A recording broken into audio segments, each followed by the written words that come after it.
こんにちは、時丸です。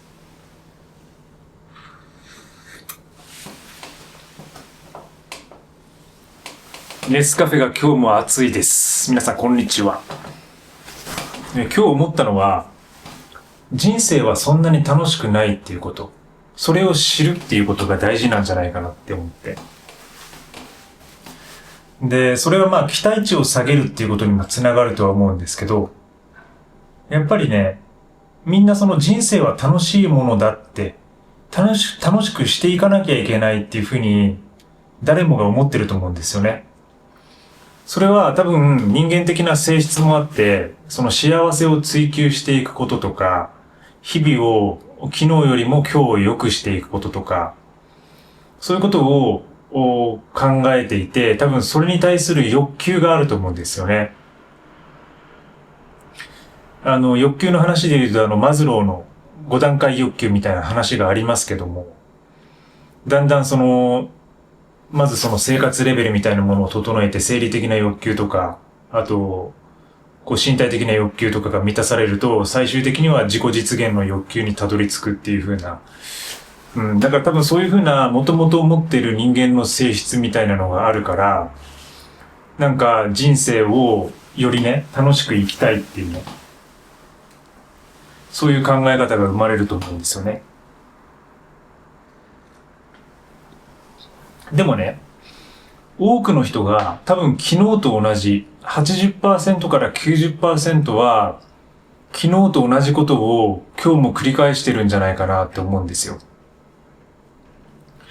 で、僕もそうで、やっぱり朝起きてヨガやって、で、ご飯食べて、で、そこから仕事して、で、またちょっとご飯食べて、で、寝るみたいなことじゃないですか、結局。ディティールを言えばね、その中でネスカフェを飲んだりとか、カレーを食べたりとか、いろんなことがあるとは思いますけども。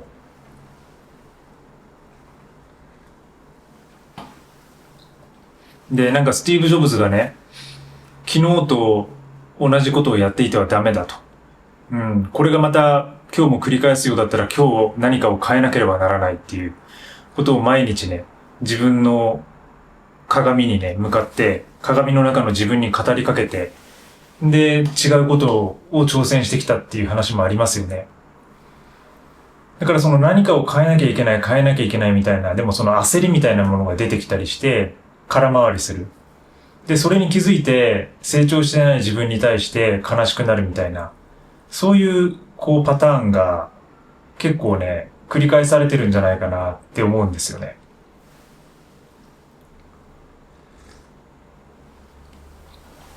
で、この話にもう別に結論っていうのはなくて、そういうことを考えていて、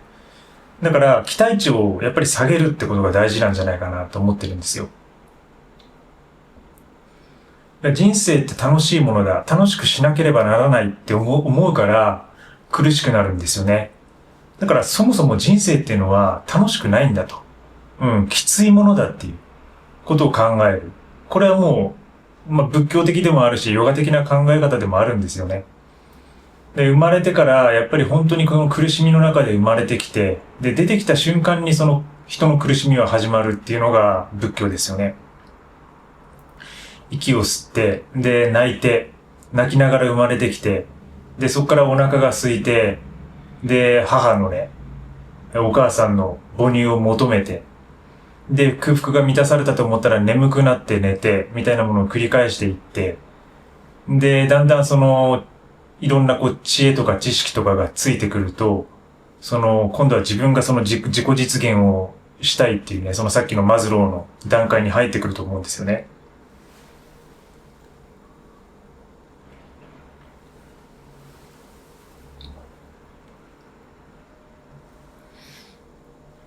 で、そういう風になって結局いろんなね、成長していって、で、老いというものが出てくるわけですよね。で、これももう自分はもうそういうものに、差し掛かってる段階なんですけど、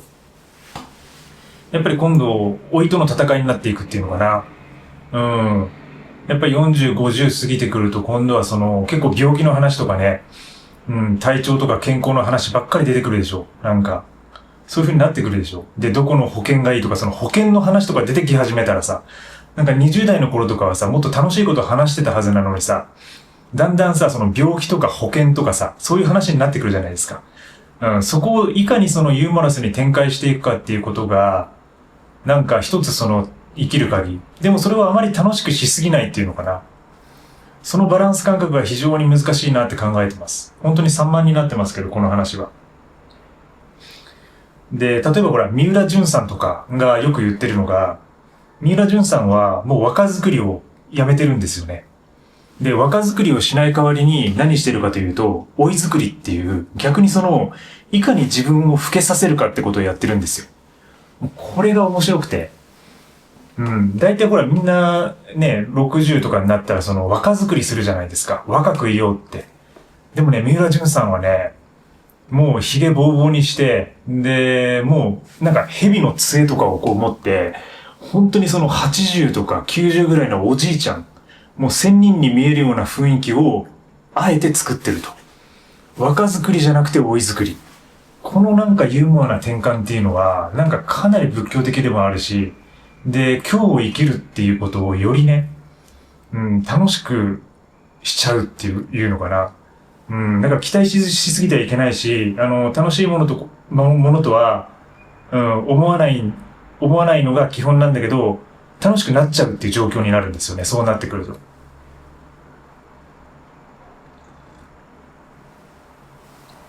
まあ、いわゆる一種の開き直りっていうのかな。いい意味での開き直りっていうか、そういうものが必要なのかなと思ってますね。で、だから自分も結構そのルールとかそういうこう社会的な規範みたいなのが昔から大嫌いで、で、ずっといろんなことに反発してきたんですよね。で、だから今こうやって一人になって孤独になってね、この部屋で、喋るしかもうなくなっちゃってるんですけど、だからどんな、その社会不適合者なんですよ。社会不適合者のエクストリームミニマリスト。それが時丸田中。だから、本当にその自分が悪いんですけど、でもまあ常にその、やっぱ音楽がロックから入ったのが良くなかったのかなって思うんですよね。ビートルズとか、で、そこから入って、で、ビートルズって結構いいように見えて結構あいつらすげえ悪だか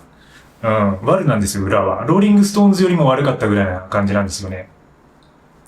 で、そこからマリリン・マンソンとか、スリップノットとか、その90年代の、まあ、ロック、極悪なロックっていうのかな、ちょっと、おかしいような人たち、まあ、ものすごく素敵な音楽だと思うんですけどね。そういう感じでそっちに入っていったから、なんか、常にそのパンクな精神があるというのか。で、それはなんかその、やっぱりその自分をその刹那的な生き方にしたし、で、やっぱ10代、20代っていうのはものすごく今考えて刹那的な生き方をしてたなと思いますね。その今日一日だけが楽しければいいやみたいな感じ。ただそれはそれで、やっぱ必要な経験だったなと思うんですよね。で、それを乗り越えて、まあ30を過ぎてから、やっぱそういうこう、ヨガとか取り入れるようになったりして、で、ちょっと年齢的なとこもあって健康に気を使うようになったりとかして、で、自分の生活スタイルをいろいろ変え始めて、で、それからミニマリズムに出会って、で、こんなライフスタイルがあるんだと思って、で、すべて減らしたら、ものすごくなんか肩の荷がふっと降りて、で、逆にその、またその20代の刹那的な部分が戻ってきてるんだけど、それをその刹那的に毎日楽しく生きようっていうモードではなくて、むしろ人生っていうのはもうそんなに楽しくないんだと。で、そういうふうな考え方をして自分の期待値をドーンと下げる。そうすることによって逆に、逆説的にさっき話したような三浦淳的な、ユーモアとか、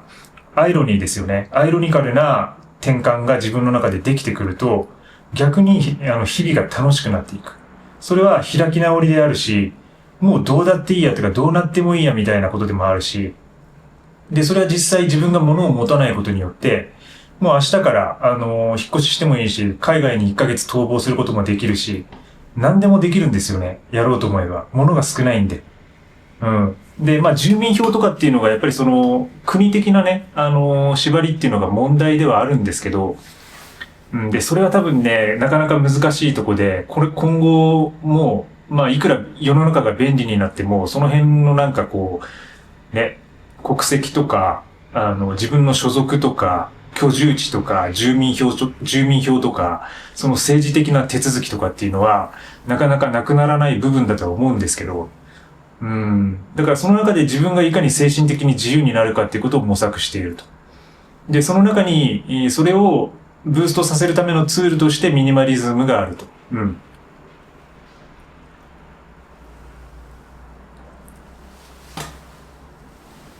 なんかそういう感じですね。まあちょっとよくわけわかんないような話にはなってきてますけどね。で、今話したその人生はそんなに楽しくないってことを知るっていうことは、もう一つ、あれなんですよね。去年読んだ、やっぱり町田光さんのシラフで生きるっていうね、禁酒本があるんですけど、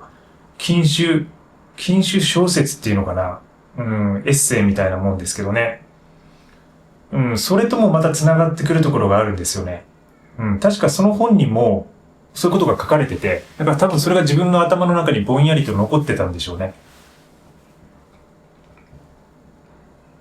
だから、その酒っていうのは本当にその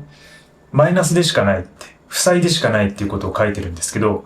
それは一時的な快楽、気持ちよさだけであって、で、まずアルコールっていうものが体の健康をマイナスにするし、で、翌日とかのその不快感とか、睡眠不足とかっていうのも、結局マイナスになってるわけで、で、長期的に見ても身体的なその負荷がかかるので、全く投資にはならないと。だから負債でしかない。飲酒は負債でしかないみたいな、まあそういう話を書いてるんですよね。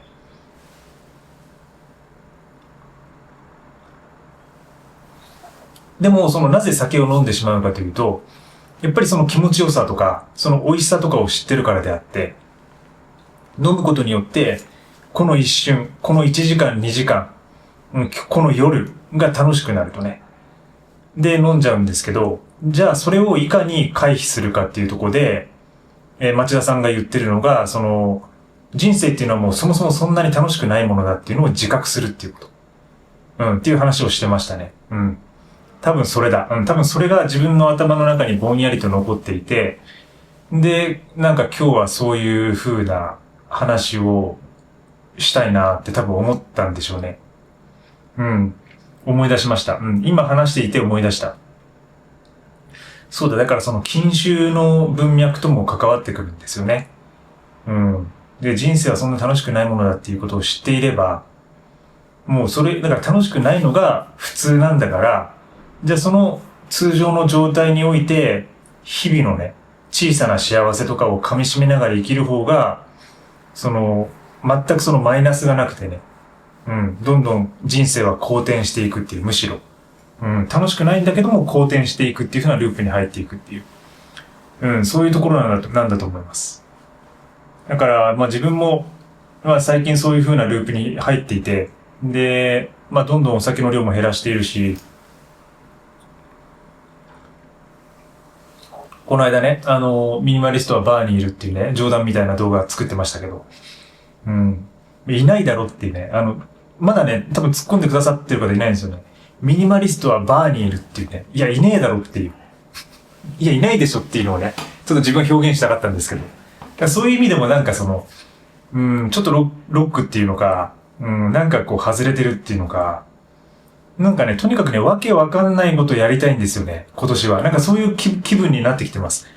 そのなんか、芽生えみたいなものは、去年から出ていたんですけど、自分が本当にわけわかんないことをやっているっていうのは。で、それは、この YouTube だけじゃなくて、その自分がいろいろやってるね、他の、県とかで、旅行しながらやってるいろんな活動とかあるんですけど、そういう中でもね、最近自分がいろんな変なところに巻き込まれてるなって感じることが増えてるんですよ。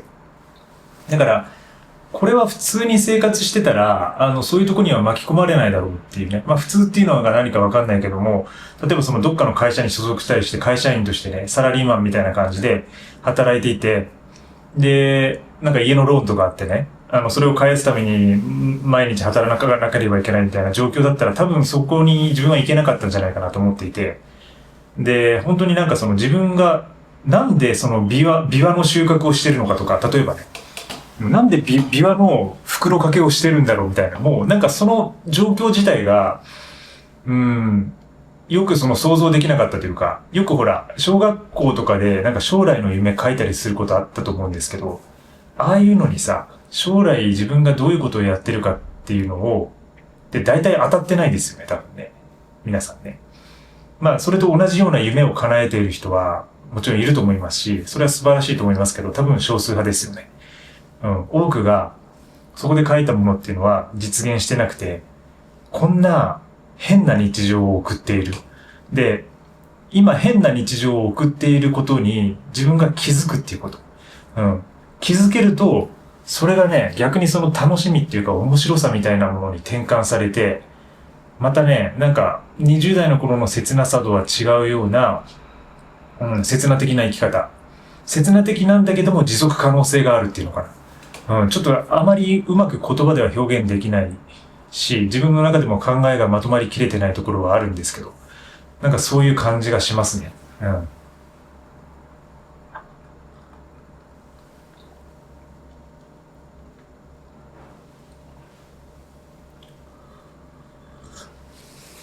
今日は私はこの後、洗濯をしたいと思います。